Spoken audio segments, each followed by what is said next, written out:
सीताराम जय सीताराम।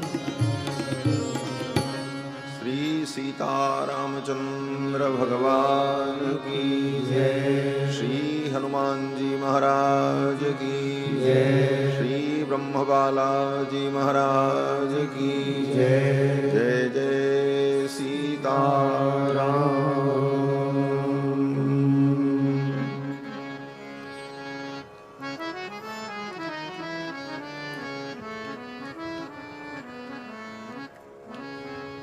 परमाध्यक्ष अनंत कोटि ब्रह्मांड नायक सौशील्य वात्सल्य आदि अनंत गुण गंभीर कौशल्यानंद वर्धन भगवान श्री रघुनंदन,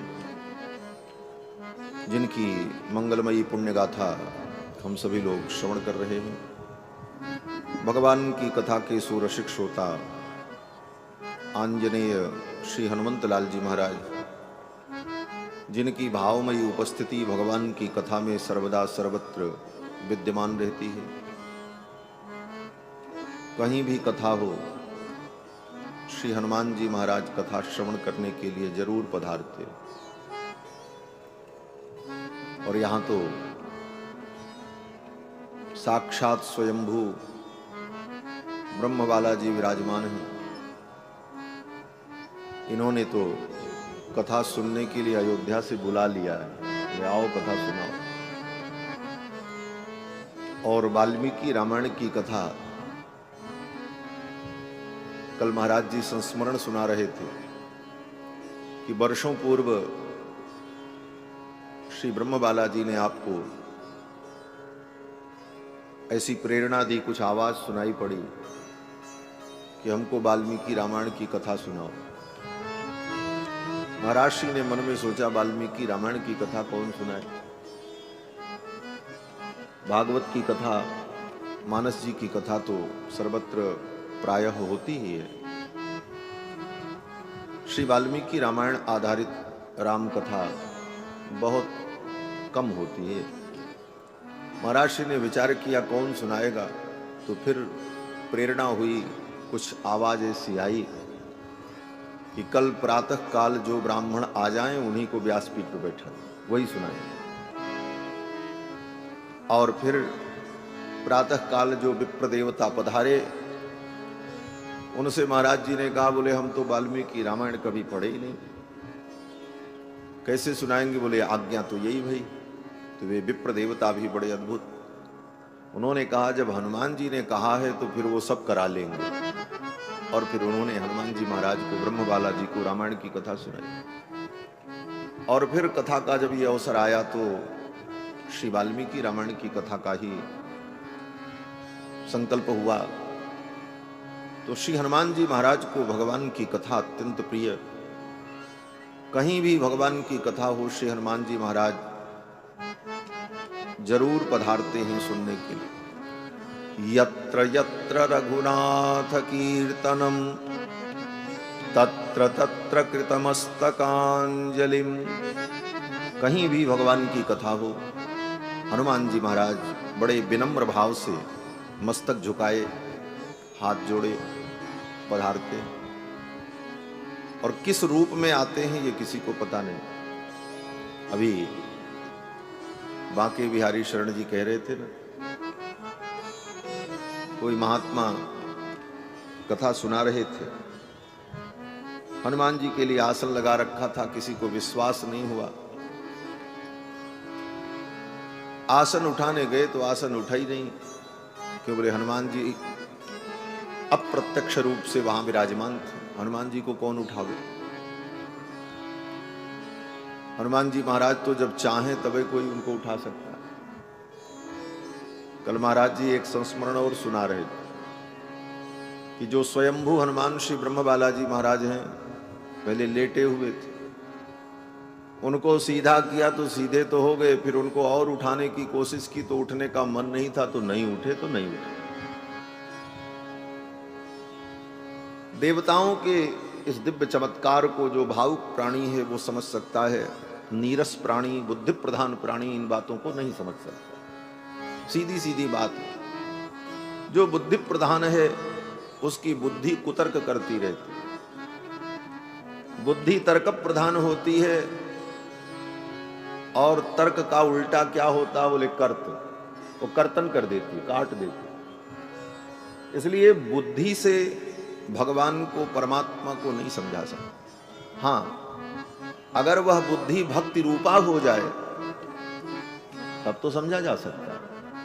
भगवान श्री रामानुजाचार्य ब्रह्मसूत्र के भाष्य के प्रारंभ में मंगलाचरण में यही प्रार्थना करते हैं कि अखिल भुवन जन्मस्थेम भंगादिलीले विनत विविध भूत व्रात रक्षैक दीक्षे श्रुति शिरसि विदीप्ते ब्रह्मणि श्रीनिवासे भवतु मम परस्मिन् सेमुषी भक्ति रूपा। भगवत्पाद आचार्य चरण कहते हैं कि अखिल भुवन जन्मस्थेम भंगादि लीले, अनंत अनंत ब्रह्मांड की उत्पत्ति पालन संहार जिनकी लीला है, ऐसे भगवान, उनका नाम क्या हुआ? बोले अखिल भुवन जन्मस्थेम भंगादि लीला, ये नाम हुआ इतना। तस्मिन, उस परमात्मा में, सप्तमी लीले, अखिल भुवन जन्मस्थेम भंगादि लीले। और कैसे भगवान? बोले भगवान केवल अनंत अनंत ब्रह्मांड की रचना पालन संहार ही नहीं करते, अपितु विनत विविध भूत व्रात रक्षैक दीक्षः। विनत विविध भूत व्रात, अनेकानेक जो शरणागत भक्तों का समूह है, ऐसे शरणागत भक्तों की रक्षा की दीक्षा लेकर के जो बैठे हुए, ये भगवान भी दीक्षा लेते हैं। वो हम आप दीक्षा लेते हैं भक्ति की, और भगवान बोले भगवान भक्त रक्षण की दीक्षा लेकर के बैठे। विनत विविध भूत व्रात रक्षैक दीक्षे, शरणागत भक्तों की रक्षा की दीक्षा लेकर के जो बैठे हैं ऐसे भगवान में, वो भगवान कौन है? कोई भी आकर के कह दे ये भगवान, तो हम उनको भगवान मान ले कि सारी सृष्टि के कर्ता ये हैं, भक्त वत्सल ये हैं? कहते नहीं। तब बोले श्रुति शिरसि विदीप्ते, वेदों का जो सिरोभाग है अर्थात उपनिषद, वेदांत, वेदांत में वेदों के सिरोभाग उपनिषद में जो प्रदीप्त होते हैं, प्रकाशित होते हैं, उपनिषद में ही ब्रह्म तत्व का विवेचन होता है। तो कहते हैं कि श्रुति शिरसि विदीप्ते, श्रुति के सिरोभाग उपनिषद में, वेदांत में जो विदीप्त होते हैं, प्रकाशित होते हैं, जिन्हें वहां जाना जाता है, पढ़ा जाता है, वो कौन है? बोले ब्रह्मणि, वही ब्रह्म है, परमात्मा। वो कौन है? उनका कोई नाम रूप? बोले हाँ, नाम रूप भी है, नाम रूप रहित नहीं। वैष्णवों का सिद्धांत तो यही है, भगवान नाम रूप रहित नहीं। ब्रह्मणि श्रीनिवासे, उनका नाम क्या है? बोले श्रीनिवास, लक्ष्मी निवास। जो लक्ष्मी के हृदय में निवास करते हैं, किंवा लक्ष्मी जिनके हृदय में निवास करती हैं, श्रीनिवासे भवतु मम परस्मिन्, ऐसे परमात्मा में भवतु हो। क्या हो? बोले सेमुषी भक्ति रूपा, हमारी बुद्धि भक्ति रूपिणी हो। सेमुषी माने बुद्धि, हमारी बुद्धि भक्ति रूपिणी हो जाए। तो बुद्धि भक्ति रूपिणी हो जाए तब तो बुद्धि से भगवान को जाना जा सकता है। लेकिन अगर भक्ति प्रधान न होकर के तर्क प्रधान बुद्धि बनी रहे तो बुद्धि के द्वारा भगवान को, परमात्मा को कभी जाना नहीं जा सकता। तो इन सब भावों को तर्क प्रधान व्यक्ति नहीं समझ सकता, भाव प्रधान व्यक्ति समझता। तो श्री हनुमान जी महाराज की मंगलमयी कृपा, और आज तो श्री हनुमान जयंती, हनुमान जी की जयंती, हनुमान जी का अवतार ही इस धरा मंडल पर भगवान की सेवा के लिए और भगवान के कैंकर्य के लिए हुआ। हनुमान जी जब अपने बल को भूल गए तो जामवंत जी ने यही कहा, राम काज लगी तव अवतार। आपका तो अवतार ही राम जी के काम के लिए हुआ। और ऐसे श्री हनुमान जी महाराज जहां कहीं भगवान की कथा हो तो हनुमान जी बड़े विनम्र भाव से पधारते। यत्र यत्र रघुनाथ कीर्तनम तत्र तत्र कृतमस्तकांजलिम। और किस रूप में बैठकर वो कथा सुनते हैं ये कोई जान नहीं सकता। और कथा सुनकर के भाव विभोर भी होते। कथा सुनने का तरीका तो हनुमान जी से सीखना चाहिए। कथा सुनने बैठे तो दत्त चित्त होकर सारी बातों को भूल कर मन को चित्त को भगवान में लगावे। ये नहीं है कि टांग पसार करके बैठे हैं, लेट के कथा सुन रहे हैं, बीच बीच में मोबाइल भी चला रहे हैं, बगल वाले से बात भी कर रहे हैं। ये सब कथा सुनने का तरीका नहीं है। इस तरह से फिल्म तो देखी जाती है, थिएटर में बैठ के फिल्म देखना हो तो फ्री स्टाइल में कैसे भी रहो, लेकिन यहां तो बड़ी मर्यादा का पालन करना चाहिए। बैठ गए तो अगर कोई बहुत बड़ी समस्या ना आवे तो जब तक कथा पूर्ण न हो, व्यास जी न उठे, तब तक आसन छोड़ के उठना भी नहीं चाहिए। बैठे तो नहीं, जब मन किया आए, जब मन किया चले गए, जब मन किया तो आगे आकर के बैठ गए, जब मन किया तो आगे से उठ करके चल पड़े। ये सब मर्यादाएं कथा में,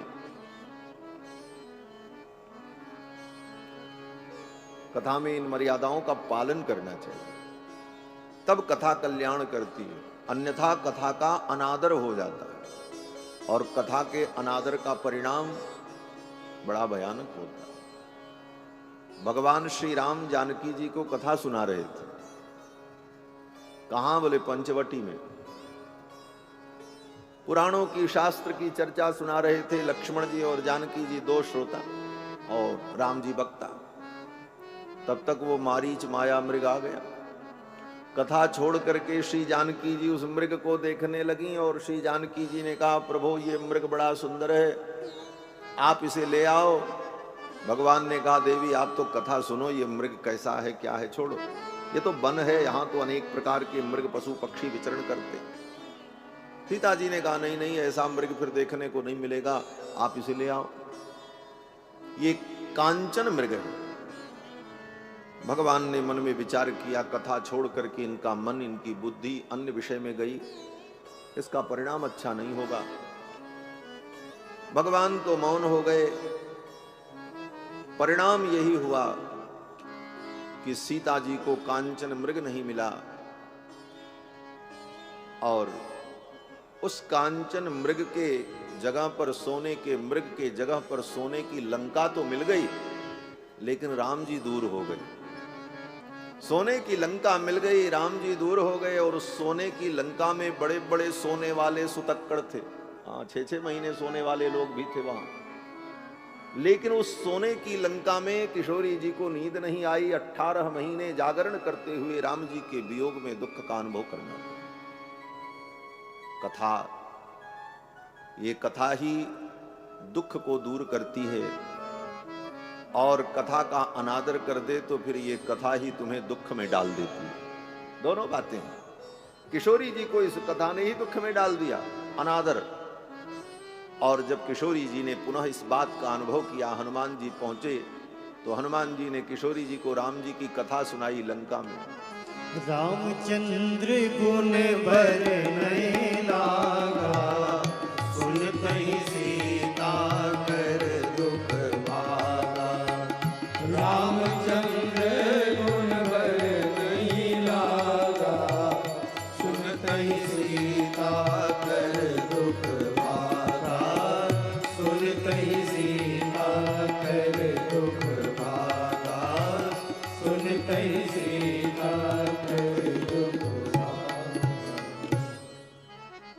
भगवान की कथा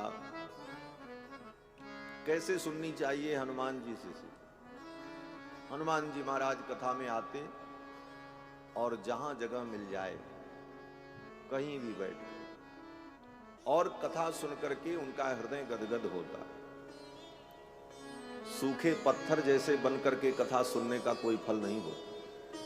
कथा तो सुन करके व्यक्ति भीग जाए, उसका अंतःकरण द्रवीभूत हो जाए।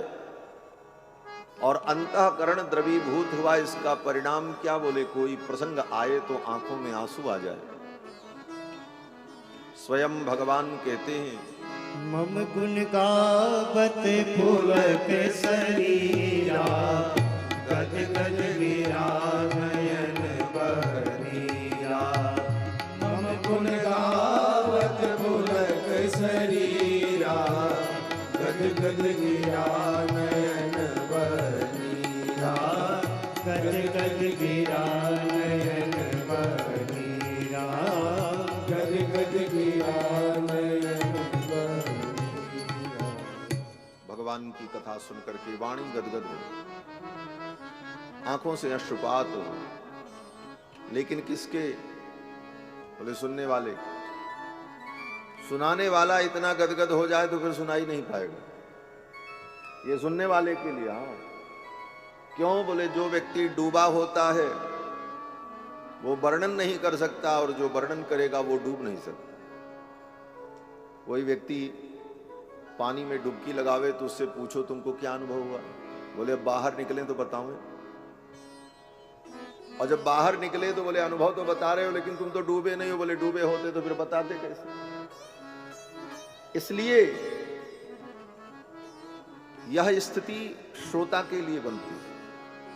बाग गदगदाद द्रवते यस्य चित्तम, रुदन्त्य भीक्षणम हसति क्वचिच्च, विलज्ज उद्गायत नृत्यते च मद्भक्ति युक्ता भुवनम पुनः। भगवान कहते हैं, गोविंद श्री कृष्ण, ये वाणी गदगद हो जाए। द्रवते यस्य चित्तम, चित्त द्रवीभूत हो जाए।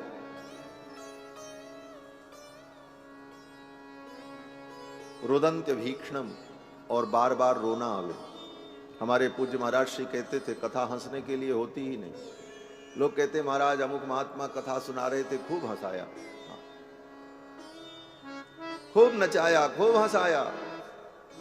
लेकिन भगवान क्या कहते हैं? बोले भगवान कहते हैं रुदन्त्य भीक्षणम। अभीक्षणम माने बार बार, बार बार कथा में रुदन हो, रोना हो। ये कथा का स्वरूप। रुदन्त्य भीक्षणम। हंसति क्वचिच्च, हंसना तो कभी कभी हो। कोई ऐसा प्रसंग आ जाए, सूपनखा का प्रसंग आ जाए तो थोड़ा हंस लो, मंथरा का प्रसंग आ जाए थोड़ा हंस लो, मनसुखा ने कोई बात कह दी तो कोई बात हंसी की आ गई, हंस लो। लेकिन हंसना तो कभी कभी। रोना रुदन्त्य भीक्षणम हसति क्वचिच्च, विलज्ज उद्गायत नृत्यते च मदभक्ति युक्ता भुवनम पुनाति। भगवान कहते हैं ऐसी भक्ति जिसके जीवन में आ जाए वो व्यक्ति धरती को पवित्र कर दे। वो जहां जाएगा वो धरती पवित्र हो जाएगी, वो भूमि पवित्र हो जाएगी, ऐसे भक्तों के द्वारा। तो भगवान की कथा सुनकर हनुमान जी महाराज बाष्पबारि परिपूर्ण लोचनम, हनुमान जी के आंखों से अश्रुपात होता। ऐसे हनुमान जी महाराज इस रामायण कथा के रत्न हैं। रामायण महामाला रत्नम वंदे नीलात्मजम।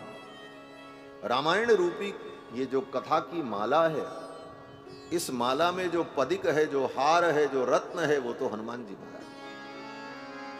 श्री हनुमान जी महाराज की पावन जयंती, पावन पर्व, और ऐसे पर्व पर रामायण जी की कथा, पूज्य महाराज श्री का सानिध्य, विप्र कुलभूषण, गायत्री के महान उपासक, जिनकी तपस्या और साधना के फलस्वरूप श्री हनुमान जी महाराज का यहाँ पर सानिध्य विराजमान हुआ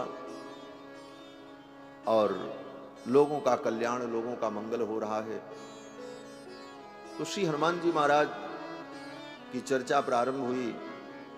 हनुमान जी कथा में कहीं भी कभी भी आते, किसी भी रूप में आ सकते हैं, इसलिए कथा में कभी किसी का अनादर भी नहीं करना चाहिए। कथा में कोई बैठा है, भले वो दीनहीन मलिन हो, उसे ऐसा वैसा समझ करके उसकी उपेक्षा मत करो, उससे भी आदर पूर्वक प्रेम पूर्वक व्यवहार करो। पता नहीं हनुमान जी ही न बैठे उस रूप में। और ऐसी घटना हुई, गोस्वामी तुलसीदास जी महाराज जब कथा सुनाते तो श्री हनुमान जी महाराज एक कोढ़ी का रूप धारण करके आते थे कथा सुनने। कुष्ठ रोग, मक्खियां भिनक रही हैं, गंदे कपड़े, शरीर से बदबू आ रही है, किनारे कोने में जहां कोई जाता ही नहीं, जहां लोगों के जूता चप्पल रखे जाते वहीं बैठकर पड़े पड़े कथा सुनते। लोग समझते कोई भिखारी है, लेकिन वो भिखारी नहीं, श्री हनुमान जी महाराज बैठ के कथा सुनते।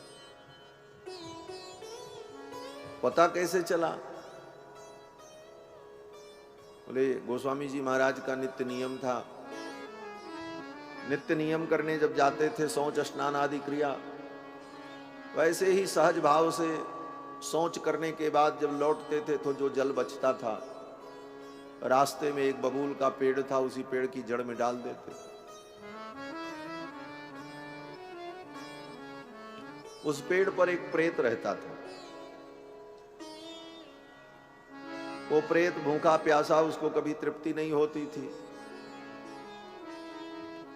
तो पानी डाल देते थे तो उसे तो थोड़ी शांति मिलती थी। बड़ा प्रसन्न हो गया प्रेत। एक दिन वो प्रेत प्रकट हो गया। उसने कहा, महात्मन आपने हमको शांति दी, जल पिलाया, मैं आपकी क्या सेवा करूं? यही भारतीय संस्कृति है, एक प्रेत भी कृतज्ञ होता है, कृतज्ञ नहीं होता। मानव कृतज्ञ हो जाता है। इन कथाओं से बहुत कुछ प्रेरणा मिलती है। व्यक्ति को कृतज्ञ होना चाहिए, कृतज्ञ नहीं होना चाहिए। कृतज्ञ का मतलब कि मेरे लिए व्यक्ति ने अगर कुछ किया है तो मैं भी उसके लिए कुछ कर सकूं, ये भाव, इसी को कृतज्ञता कहते हैं। और कृतज्ञता ही सनातन धर्म है। कृते प्रति च कर्तव्यम एष धर्म सनातन। श्रीमद् वाल्मीकि रामायण में श्री हनुमान जी महाराज जब लंका जाने लगे तो मैनाक पर्वत ने कहा, कृते प्रति च कर्तव्यम एष धर्म सनातन। किसी ने मेरे लिए कुछ किया तो मैं भी उसके लिए कुछ कर सकूं, ये कृतज्ञता ही सनातन धर्म। और यह कृतज्ञता का भाव अगर जीवन में रहा तो मैं व्यासपीठ से कहता हूं, जीवन में आपके कभी कोई दोष नहीं आएगा। ये कृतज्ञता ही आपको सदा सावधान करती रहेगी, आपका जीवन पवित्र और दिव्य बना रहेगा। कृतज्ञता जीवन में अगर बनी रहेगी। उस प्रेत में भी इतनी कृतज्ञता। प्रेत ने कहा, आपने हमको पानी पिलाया तो हम भी आपके लिए कुछ तो करें, हमारा धर्म बनता है। और आज की शिक्षा में तो बच्चे भी कृतज्ञ नहीं हो पाते। ऐसी पढ़ाई, ऐसा संस्कार। माँ बाप बच्चों को अगर कहें कि हमने तुमको पाला पोसा, हमने तुमसे ये आशा नहीं की थी, तो बच्चे कहते क्या है? बोले ये तो आपका कर्तव्य था, आपने कोई एहसान किया मेरे ऊपर। आज का जवाब ये है, शहरों में देखने को मिलता। बच्चे कहते हैं ये तो आपका काम था, आपने जो किया, आपकी जिम्मेदारी थी, आपने कोई उपकार नहीं किया मेरे ऊपर। प्रेत ने कहा, मैं आपके लिए क्या करूं? तो गोस्वामी जी ने कहा, अगर आप कुछ कर सकते हो मेरे लिए तो मुझे तो एक चीज चाहिए। क्या? बोले मुझे तो राम जी का दर्शन चाहिए और मुझे कुछ नहीं चाहिए। अगर राम जी का दर्शन कराने का सामर्थ्य तुम्हारे अंदर है तो तुम करा दो। प्रेत ने कहा, महात्मन राम जी के दर्शन कराने का सामर्थ्य तो मेरे अंदर नहीं है। इतना सामर्थ्य मेरे अंदर होता तो मैं प्रेत ही काहे को बनता। लेकिन इतना जरूर है कि राम जी का दर्शन कैसे होगा, ये उपाय मैं आपको बता सकता हूं। तुलसीदास जी ने कहा, उपाय ही बता दो। उस प्रेत ने कहा, राम जी का दर्शन तो वही कराएगा जो राम जी का द्वारपाल होगा, उसकी अनुमति के बिना दर्शन कहां होगा। और राम जी का द्वारपाल कौन है? राम द्वारे तुम रखवारे, राम द्वारे तुम रखवारे, होत न आज्ञा बिनु पैसारे,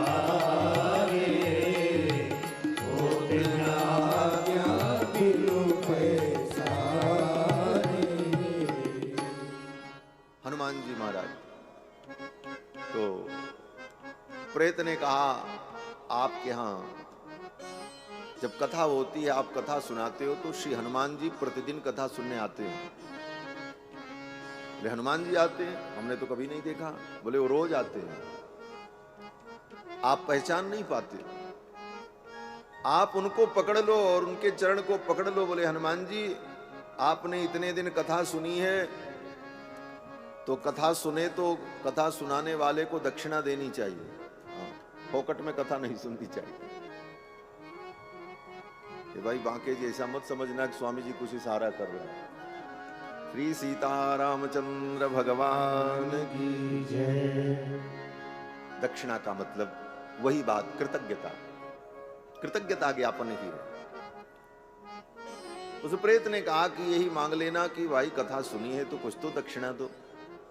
क्या दक्षिणा दे? तो हनुमान जी से यही कहना कि आप तो मेरे मन के अनुकूल दक्षिणा यही दो कि अपने स्वामी रघुनाथ जी का हमें दर्शन करा दो। बोले ठीक। प्रेत ने बताया कि आपकी कथा में वो जो दूर एक भिखारी बैठा रहता है, गोस्वामी जी ने कहा हाँ एक बैठा तो रहता है और वहीं पड़ा रहता है। बोले वो कोई और नहीं, श्री हनुमान जी महाराज। अब तो महाराज दूसरे दिन जब कथा समाप्त हुई, लोग चले गए, हनुमान जी महाराज वहीं पड़े थे। गोस्वामी जी ने जाकर के प्रणाम किया और चरण पकड़ लिया।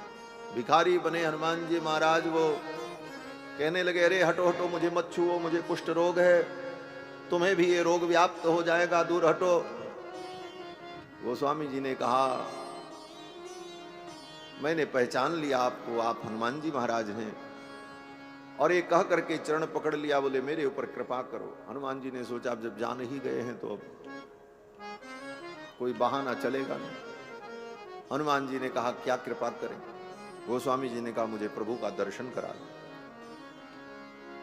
हनुमान जी ने कहा जब आप चित्रकूट के घाट पर बैठ करके चंदन सेवा करते हो, उस समय रघुनाथ जी बालक का रूप धारण करके आपके पास आएंगे, आप उन्हें पहचान लेना। चंदन लगवाने आएंगे, आप उनको चंदन लगाओगे। गोस्वामी जी महाराज ने सुन लिया। दूसरे दिन बैठे, भीड़ आई, लोगों को चंदन लगाते रहे। राम जी भी आए और चंदन लगाया, लेकिन जान नहीं पाए कि ये राम जी।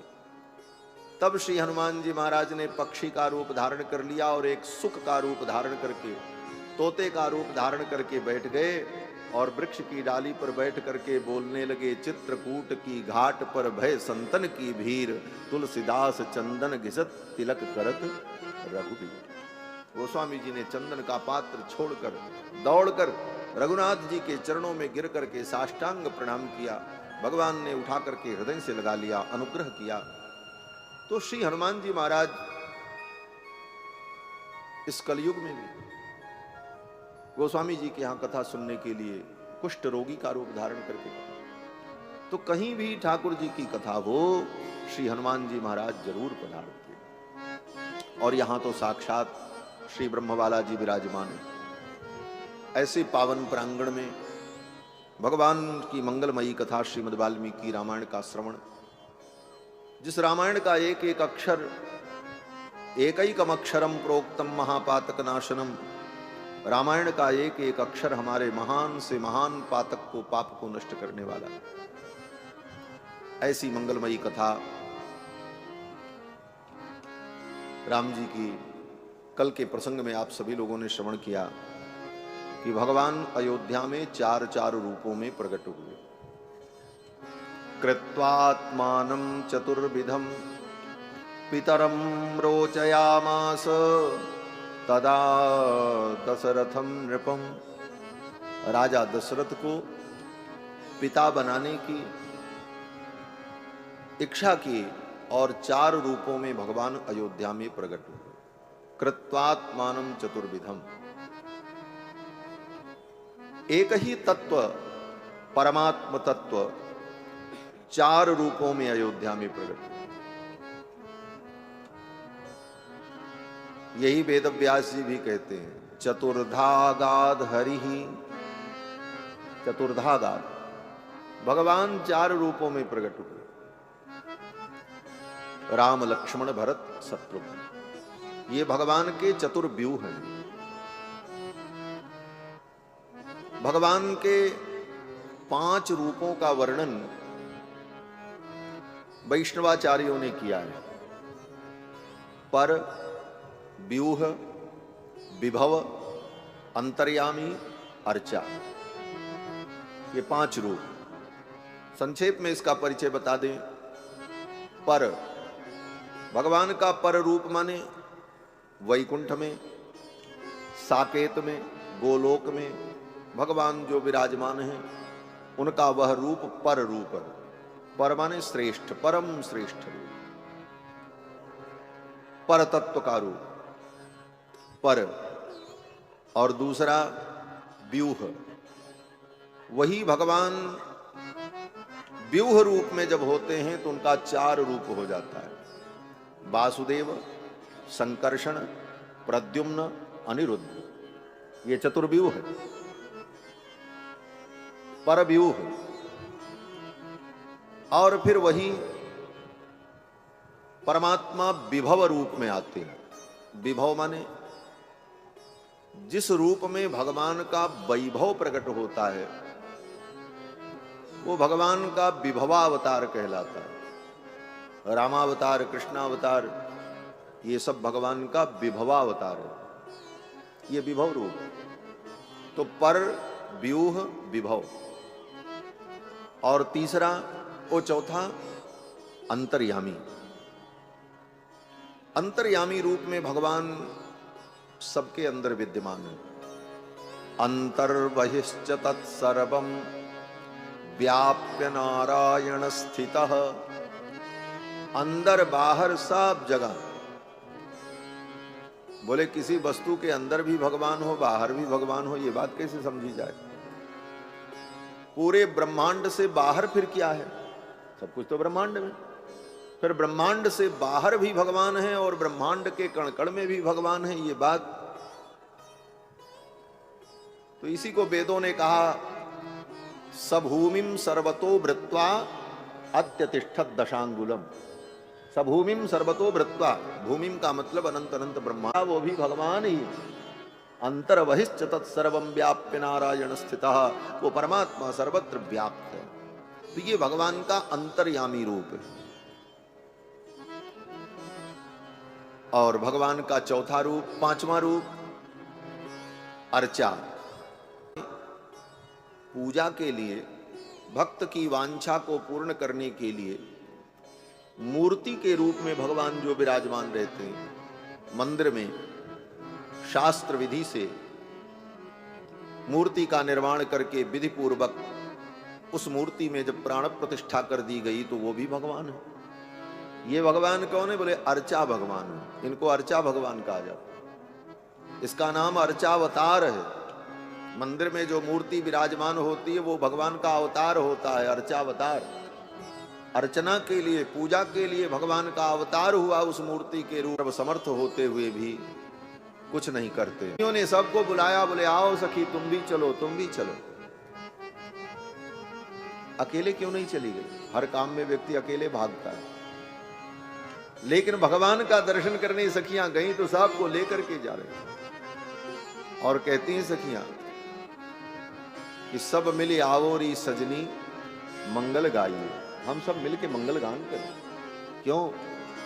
बोले स्वादिष्ट पदार्थ का अकेले उपभोग नहीं करना चाहिए। एक स्वादु न भुंजीत। शास्त्र का सिद्धांत है स्वादिष्ट पदार्थ का अकेले भोग नहीं करना चाहिए। अपने भी खाओ, दूसरे को भी खिलाओ। तो सबसे स्वादिष्ट पदार्थ क्या है? बोले सबसे स्वादिष्ट रस अगर कोई है तो रसो वैसह हे वायम लब्ध्वानंदी भवति। वो वेद्य परमात्मा ही परम रस है। इसलिए उस रस का अकेले आस्वादन करने में आनंद नहीं आता, बांट करके करने में आनंद। कथा यही है। खाली बांके बिहारी जी बैठ जाएं और हम बैठ जाएं, हम सुनावें, वो सुने, तब ये आनंद नहीं होगा। नहीं, इतने लोग बैठे तब दूसरा आनंद है, और लोग बैठे तो और आनंद है। ये तो जितना बटे तब इसका आनंद होता है। एक स्वाद न गुंजीत, अकेले स्वादिष्ट पदार्थ का भोग नहीं करना। इसलिए सखियों ने सबको बुलाया और कहा चलो मंगल गाते हैं। और सब दशरथ जी के द्वार पर पहुंची, गावत पैठई भूप द्वारा, और भगवान का मंगल मनाया। भगवान का मंगल मनाना यही भक्त का स्वरूप है। भगवान से अपने मंगल की दिन भर कामना करते रहना ये भक्त नहीं, ये तो लालची और स्वार्थी का स्वरूप है। प्रभु हमको ये दे दो, हमारे बेटे की शादी करा दो, मेरी नौकरी लगवा दो, मेरी जमीन जायदाद ठीक करा दो, ये सब भगवान से अपने मंगल की कामना करना ये भक्ति नहीं, ये तो स्वार्थ है। जब अपने मंगल की कामना समाप्त हो जाए और भगवान के मंगल की कामना हमारे हृदय से प्रकट होने लग जाए, हे प्रभु आपका मंगल हो, हे मंगल भवन, हे प्रभु आपका मंगल हो, यह मंगलाशासन भक्तों का परम ध्येय है। तो उन सखियों ने मंगल गीत गाया। सब मिले ओरी साजनी बढ़िया मंगल गाइए, मंगल गाइए, सब मिले ओरी साजनी बढ़िया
सखियों ने मंगल गीत गाया।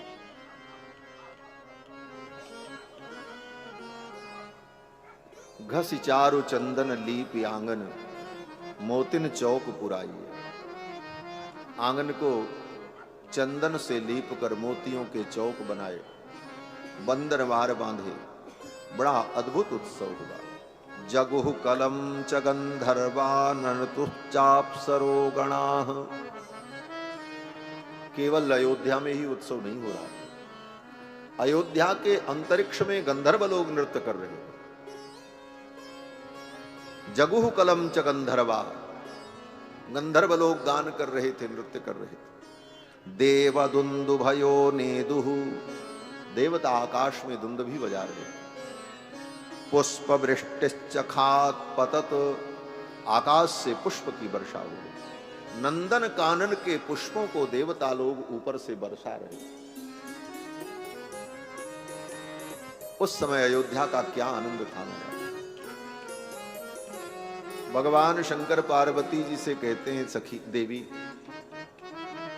उस उत्सव का, उस आनंद का वर्णन कोई कर नहीं सकता। जो देखा, जो अनुभव किया, वही अनुभव जान सकता। वह सुख संपत्ति समय समाजा, कहीं न सकत सारद अहिराजा।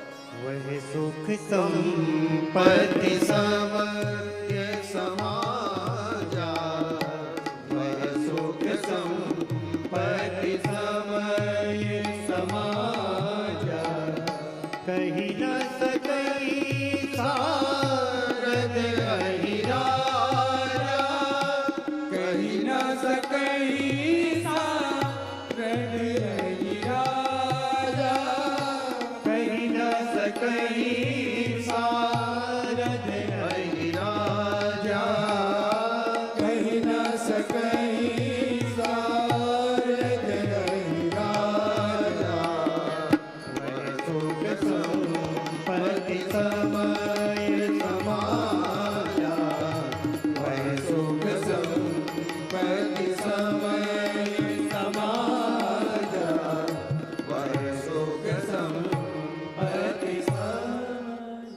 समय जो सुख, जो आनंद अयोध्या में बरस रहा था, उसका कोई वर्णन नहीं कर सकते। श्री दशरथ जी महाराज ने खजाना खोल दिया, कहा लुटाओ। प्रदेयाश्च ददौ राजा सूत मागध वंदिनाम, सूत को, मागध को, बंदी जनों को खूब लुटाया। प्रदेयाश्च ददौ राजा सूत मागध वंदिनाम, ब्राह्मणेभ्यो ददौ वित्तम गोधनानि सहस्रशः, ब्राह्मणों को भी खूब स्वर्ण मुद्राओं का दान किया, गौओं का दान किया, खूब लुटाया। खजाना खोल दिया, बोले लुटाओ। कितना लुटाया गया? श्री गोस्वामी जी महाराज कहते हैं कि सब कुछ लुटा दिया। लेकिन विशेषता क्या थी? बोले लूटने वाले भी बड़े अद्भुत लोग थे, सब भगवान के भक्त थे। लूटते तो थे मजा के लिए, लेकिन लूटने के बाद जब उनके हाथ में आ जाए तो फिर वो लुटाने लगते। सब लुटा ही रहे। जो पावे वो भी अपने पास नहीं रखे, वो भी लुटा रहा था। सर्वस दानी दीन सब गाओ, सर्वस दान दीन सब गाओ, यही पावा राखा नहीं गाओ, यही पावा राखा नहीं गाओ, सब गाओ, सर्वस दानी दीन। सबको सब कुछ दिया। विशेषता क्या थी? बोले जय पावा राखा नहीं ताहू, जो पाया वो भी अपने पास नहीं रखा, वो भी लुटा दिया। दे दे करके लोगों ने अपने घर को खाली कर दिया। श्री गोस्वामी तुलसीदास जी महाराज कहते हैं कि देत सबन मंदिर रितये, दे दे करके अपने मंदिर को, अपने घर को रिक्त कर दिया। देत सबन मंदिर रितये, तुलसीदास पुनि भरे देखियत, राम कृपा चितवनि चितये। तुलसीदास पुनि भरे ही देखिए, फिर देखते हैं तो सब भरा है खजाना। ऐसी राम जी की कृपा बरस रही थी। एक महात्मा ने कहा कि जब सब लुटा ही रहे थे, जो पा रहा था वो भी लुटा रहा था, तो इतना माल जो लुटाया गया वो माल गया कहां? कुछ लोगों को इसी की चिंता रहती, माल गया कहां। बुद्धि लगाई, बोले बोले इतना जब लुटाया गया और लूटने वाले कोई, सब लुटाने वाले, तो आखिर इतना सब माल गया कहां?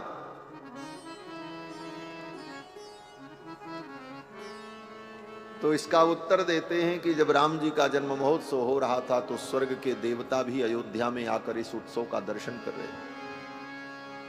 उन देवताओं ने सोचा ये अयोध्यावासी बड़े सौभाग्यशाली हैं, हमारा ये सौभाग्य नहीं, लेकिन इस उत्सव में हम सम्मिलित हैं तो कुछ यादगार यहां से लेकर के चलें।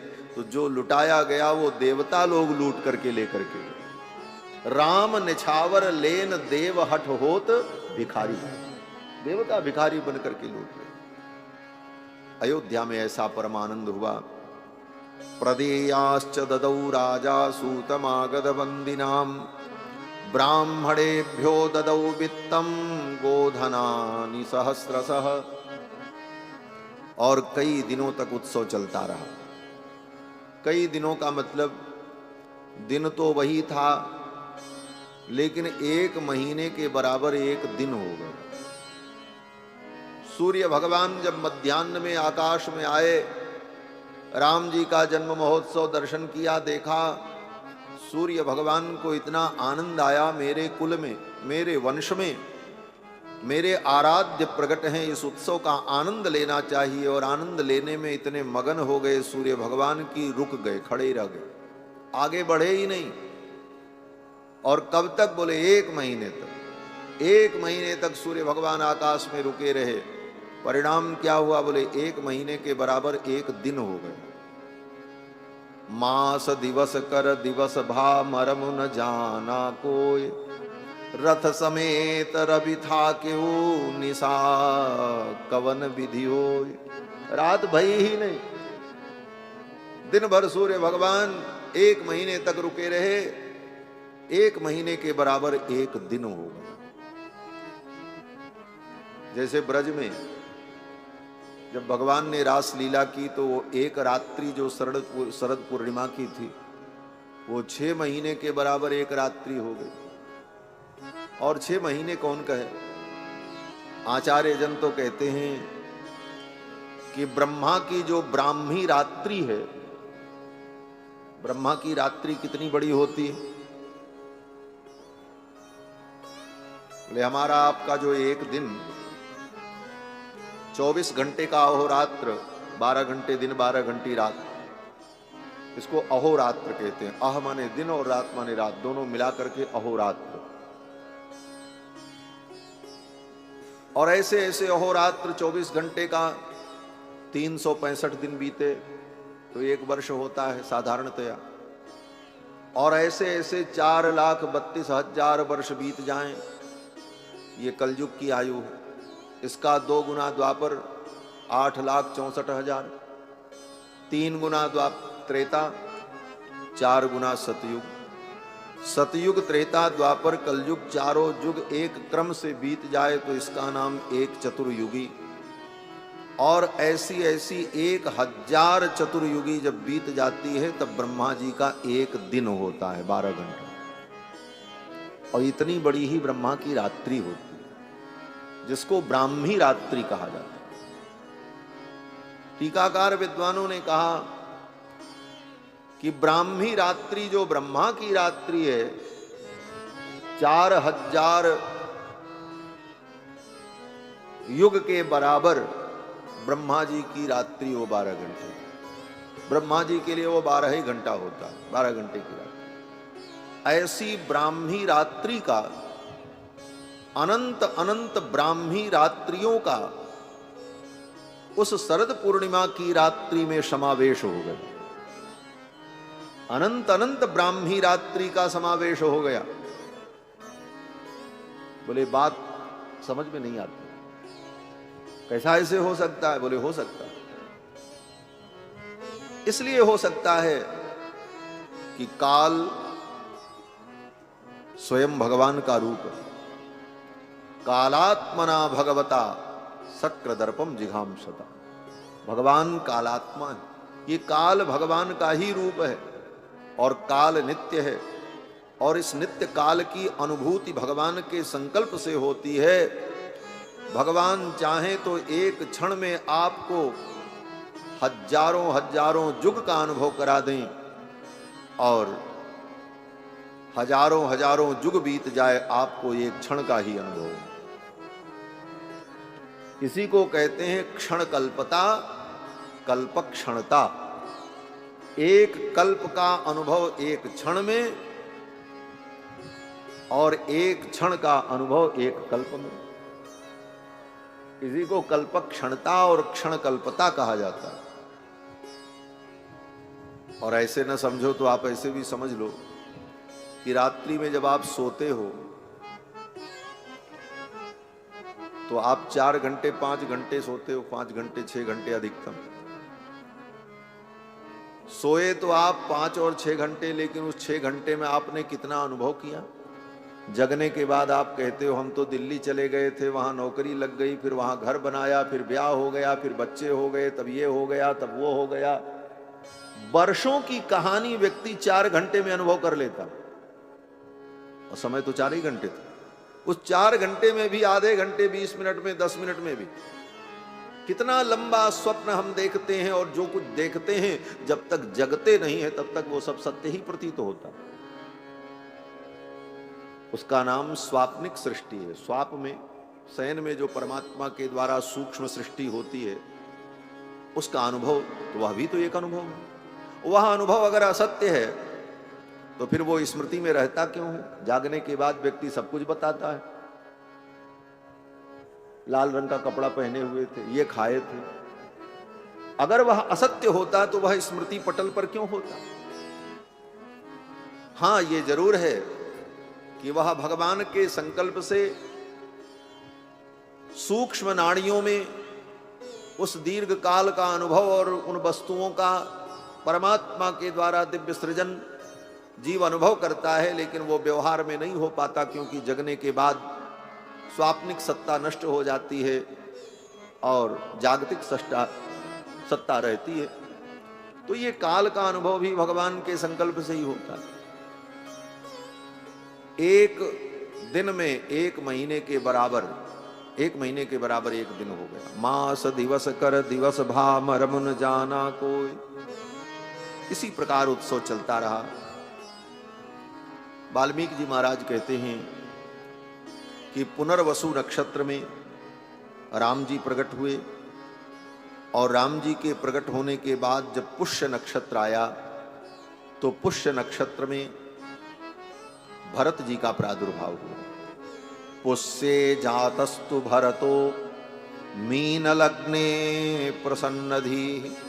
मीन लग्न में पुष्य नक्षत्र में भरत जी का प्रादुर्भाव। और जब पुष्य नक्षत्र समाप्त हो गया, श्लेषा नक्षत्र आया, तब शत्रुघ्न और लक्ष्मण जी का, लक्ष्मण और शत्रुघ्न का प्रादुर्भाव हुआ। सार्पे जातौ तु सौमित्री कुलीरेभ्युदिते रवौ। और चारों भाइयों के जन्म में काल का अंतर भी। राम जी के प्रकट होने के 18 घंटे बाद भरत जी का प्रादुर्भाव हुआ। पुनर्वसु नक्षत्र जब समाप्त हो गया और पुष्य नक्षत्र में मीन लग्न आया तब, और फिर भरत जी के प्राकट्य के 6 घंटे बाद लक्ष्मण जी और शत्रुघ्न जी का प्रादुर्भाव। परम आनंद हुआ, और धीरे धीरे 11 दिन बीत गए। 11 दिन जब बीत गया, 12वां दिन आया तो गुरुदेव वशिष्ठ ने चारों कुमारों का नामकरण संस्कार किया। अतीत्यैकादशाहं तु नाम कर्म तथा करोत्। 11 दिन बीत जाने पर 12वें दिन गुरुदेव वशिष्ठ ने चारों कुमारों का नामकरण संस्कार किया। कृष्णावतार में तो 12वें दिन नहीं 12वें महीने में नामकरण हुआ। कारण था वहां, बोले वहां कारण ये था कि नामकरण तो गुरु जी को ही करना था, और गुरु जी जब आवे तब नामकरण हो। आज के जैसी व्यवस्था तो थी नहीं कि अपने छोरा छोरी का नाम व्यक्ति अपना ही रख लेता है। अब तो गुरु की जरूरत ही नहीं पड़ती, अब तो गूगल से ही काम चल जाता है। गूगल में सर्च करेंगे कोई बढ़िया नाम, यूनिक नाम, और जो नाम मिला अच्छा लगा, चाहे उसका अर्थ समझ में आवे ना आवे, लेकिन नाम रख लेते। लेकिन हमारी जो परंपरा है, परंपरा तो ये है कि गुरुदेव नाम रखते, नाम धरे गुरु हृदय बिचारी। तो वहां भी गुरु जी को आना था, कृष्णावतार में भी। और गुरु जी कौन थे? बोले श्री गर्गाचार्य जी महाराज। गर्ग पुरोहितो राजन यदूनाम सुमहातपाह। महान तपस्वी श्री गर्गाचार्य जी महाराज, महातपा, उनको आना था। लेकिन अब गर्गाचार्य जी को वसुदेव जी भेजते तो हल्ला मच जाता, अरे ये तो वसुदेव जी के पुरोहित हैं, नंद बाबा के घर क्यों आए, इनके घर कौन सी पूजा कराई। आज के जैसी व्यवस्था तो थी नहीं कि जब चाहो तब अपना पुरोहित बदल लो, जब चाहो गुरु बदल लो। आजकल तो लोग पुरोहित भी बदल लेते हैं, गुरु भी बदल लेते हैं। पुरोहित से ही झगड़ा हो गया तो फिर पुरोहित बदल लिया। हमारे भी एक शिष्य ऐसे ही थे, नाम नहीं लेंगे। उनके पुरोहित जी पड़ोसी में थे, उसी गांव में। तो गांव की बात होती है, गांव में खींचातानी भी होती। गांव में ही पुरोहित जी से उनकी बात बिगड़ गई तो प्रतिवर्ष उनके यहाँ कुछ अनुष्ठान होता था, हम जाते थे। एक वर्ष पुरोहित जी नहीं आए तो हमने कहा महाराज वो आपके पुरोहित जी कहाँ? बोले आजकल उनसे बन नहीं रही है, हम दूसरे पुरोहित लाए। दूसरे पंडित जी को हमने बुला लिया। तो हमने उनको डांटा, हमने कहा ये कदापि मत करना। भले आपका मन उनके अनुकूल न हो, उनका मन आपके अनुकूल न हो, लेकिन पुरोहित, आचार्य, गुरु ये कभी बदले नहीं जाते। ये रुचि पर आधारित नहीं है कि आपकी रुचि के अनुकूल नहीं हुआ तो चलो अब बदल दें।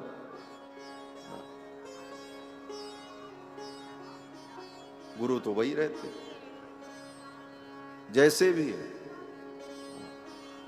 जो तुम्हारे भाग्य में था वो तुमको मिला, इसलिए कभी ये नहीं सोचना चाहिए कि महाराज वो बड़े अच्छे हैं उनको गुरु बनाते। जो तुमने बना लिया, जो तुमको मिल गए, वही तुम्हारे लिए बने थे, और तुमको उनके लिए भगवान ने बनाया था, वही निष्ठा दृढ़ करो, वो बदलना नहीं चाहिए।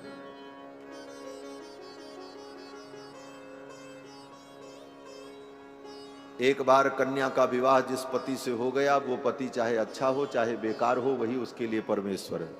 दूसरा पति कितना भी सुंदर क्यों न हो, लेकिन वो वर्णीय नहीं। तो ये चीजें हैं सनातन धर्म की, इन्हें समझना चाहिए। गर्गाचार्य जी को वसुदेव जी ने जब बहुत दिन बीत गए, कई महीने बीत गए, तब भेजा। बात पुरानी हो जाए नहीं तो लोग कहेंगे क्यों गए, काहे गए। और तब वसुदेव जी ने भेजा, तब गर्ग जी आए और उन्होंने नामकरण किया। लेकिन यहां तो 12वें दिन नामकरण हो गया। अतीत्यैकादशाहं तु नाम कर्म तथा करोत्। वसिष्ठ परम प्रीतो नामानि कुरुते तदा। परम प्रीति से युक्त होकर के श्री वशिष्ठ जी ने चारों कुमारों का नामकरण किया। देवताओं का पूजन हुआ। कौशल्या कुमार को गोद में लेकर श्री दशरथ जी महाराज बैठे। केकई कुमार को कौशल्या जी गोद में लेकर के बैठे। सुमित्रा जी के ज्येष्ठ पुत्र को महारानी केकई गोद में लेकर के बैठे, और कनिष्ठ पुत्र को सुमित्रा जी स्वयं लेकर के बैठे। तीनों रानियां और महाराज चारों एक एक पुत्र को गोद में लेकर के बैठे। सामने प्रशस्त वेदिका पर सिंहासन पर गुरुदेव विराजमान, देवताओं का पूजन हुआ। चारों तरफ भक्त लोग बैठे दर्शन कर रहे हैं। चारों कुमारों का नामकरण होने जा रहा है। गुरुदेव वशिष्ठ ने कौशल्या कुमार को गोद में लिया और ज्यों ही गोद में लिया, गोद में लेते ही गुरुदेव वशिष्ठ की आंखें बंद हो गईं और उन्हें प्रेम की समाधि लग गई। ध्यान में डूब गए। दशरथ जी महाराज सोचने लगे गुरुजी सो गए क्या, गुरुजी को नींद आ गई। लेकिन गुरुजी तो प्रेम की समाधि में चले गए। वशिष्ठ परम प्रीतो नामानि कुरुते तदा। रघुनाथ जी को गोद में लेते ही वशिष्ठ जी को प्रेम की समाधि लग गई और अपने पिता ब्रह्मा जी के उन वचनों का स्मरण हो गया। क्या स्मरण? बोले जब इक्ष्वाकु मनु को अयोध्या का राज्य ब्रह्मा जी ने प्रदान किया तो इक्ष्वाकु मनु ने कहा अयोध्या का राज्य तो आप दे रहे हैं लेकिन हमारा कोई पुरोहित नहीं, बिना आचार्य के बिना पुरोहित के धार्मिक कृत्य अनुष्ठान यज्ञ यागादि कैसे संपन्न होगा, हमारा मार्गदर्शन कौन करेगा, कोई मेरा पुरोहित भी तो होना चाहिए, मैं किसे अपना पुरोहित बनाऊं। तो ब्रह्मा जी ने अपने ज्येष्ठ पुत्र वशिष्ठ जी से कहा आप इनके पुरोहित बन करके जाओ। वशिष्ठ जी ने कहा मैं पुरोहित बन करके नहीं जाऊंगा। क्यों? बोले पुरोहित बनने में यजमान का दान और प्रतिग्रह लेना पड़ता है। यजमान का दान प्रतिग्रह लेने पर पुण्य नष्ट होता है। लोग ब्राह्मण को, आचार्य को जो दान देते हैं उनको लगता हमने बड़ा उपकार किया। उपकार आपने नहीं किया, उपकार तो उस ब्राह्मण ने किया जो तुम्हारा दान ले लिया। उसने तुम्हारे नश्वर दान को लेकर, तुमने जो दान किया वो नष्ट हो जाएगा। जो वस्तु होगी एक दिन खत्म हो जाएगी, लेकिन तुम्हारे उस नश्वर दान को लेकर के उसने तुमको वरदान दिया, आशीर्वाद। तुमने तो दान दिया, उसने वरदान दिया, श्रेष्ठ दान किया, पुण्य दान किया। तुमने तो वस्तु दी और उसने तुमको पुण्य प्रदान किया, पुण्य का दान किया।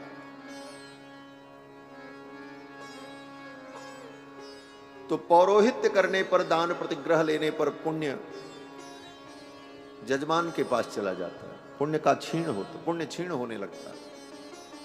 इसीलिए ब्राह्मणों के लिए बड़े कठोर नियम बनाए, क्योंकि प्रतिग्रह तो लेना ही पड़ेगा, दान लेना ही पड़ेगा।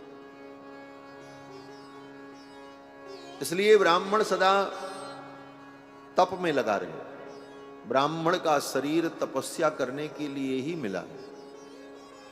ब्राह्मणस्य शरीरोयम क्षुद्र कामाय नेष्यते। ये ब्राह्मण का शरीर क्षुद्र काम करने के लिए नहीं मिला। फैक्ट्री लगाओ, खेती करो, दुकान खोल लो, व्यापार करो, ये काम करने के लिए ब्राह्मण का शरीर नहीं मिला है। बोले तब? बोले कृच्छाय तपसे चेत्य प्रेत्यानंत सुखाय च। ये शरीर इसलिए मिला है कि शरीर से तप करो, इसे तपाओ, व्रत करो, कृच्छ करो, चांद्रायण करो। और ये शरीर जितना तपेगा उतना ही इसमें तेज बढ़ेगा। जैसे स्वर्ण जितना तपता है उतना ही चमकता है। ब्राह्मण का जीवन तपोमय होना चाहिए। वशिष्ठ जी ने कहा मैं पुरोहित बनकर के जाऊंगा, मेरी तपस्या क्षीण हो जाएगी, जजमान का प्रतिग्रह ले लेकर के हमारे पुण्य नष्ट होंगे, इसलिए मैं जजमान पौरोहित्य कर्म नहीं करूंगा।